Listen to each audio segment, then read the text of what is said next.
સુરત શહેરના લોકરક્ષક સેના ફાઉન્ડેશન સંચાલિત ગ્રીનરી વેવ સંસ્થા પ્રોજેક્ટ રૂપે 11 કરોડ વૃક્ષો વાવવા અને 10 વર્ષ સુધી સંરક્ષણનો નિર્ણય કરવામાં આવ્યો છે, જેમાં લીમડો, પીપળો, આશોપાલવ, ફળદર વૃક્ષો અને દરિયા કિનારેના નાળિયેરી ખજૂરના વૃક્ષો સાથે મહાનગરપાલિકા સિટી વિસ્તારમાં હર્બલ મેડિસિન્સ ગાર્ડન, દરેક ઘરે 15 છોડવા, ધાબે જેમાં 5 પર્યાવરણ માટે, 5 ઔષધિ રૂપે, 5 કોસ્મેટિક આયુર્વેદિક ઉપયોગ માટે બધા વૃક્ષોને કોડિંગ આપવામાં આવશે હોવાનું જણાવાયું છે, જેને 10 વર્ષ સુધી તમે વેબસાઇટ પર કોડના માધ્યમથી પણ જોઈ શકશો. તો દેશભરની અંદર તેઓના સર્વે મુજબ 350 કરોડ જેટલા વૃક્ષોની જરૂરિયાત છે, ત્યારે પ્રકૃતિની જાળવણી માટે વૃક્ષોનું વાવેતર કરવું ખૂબ જ જરૂરી બન્યું છે. ત્યારે લોકરક્ષક સેના ફાઉન્ડેશન દ્વારા નક્કી કરવામાં આવ્યું છે કે દર વર્ષે 1 કરોડ અને કુલ 11 કરોડ જેટલા વૃક્ષો વાવવામાં આવશે. તો સરકારી ગૌચર જમીન, ફોરેસ્ટની જમીનો, મહાનગરપાલિકા વિસ્તારની અંદર જગ્યા ન હોય તો તેને ટેરેસ પર મૂકી શકાય એ પ્રકારના ઔષધિ ગુણોથી યુક્ત છોડવાઓ આપવામાં આવશે. ટેકનોલોજીનો ઉપયોગ કરવામાં આવશે, જેથી કરીને માત્ર વૃક્ષારોપણ કરી દીધા પછી પોતાની કામગીરી પૂર્ણ ન સમજીને 10 વર્ષ સુધી વૃક્ષ મોટું થાય ત્યાં સુધી ખાસ કાળજી લેવામાં આવશે.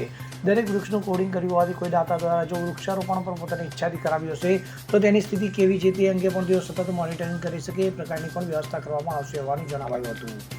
Bureau report, CN24 news.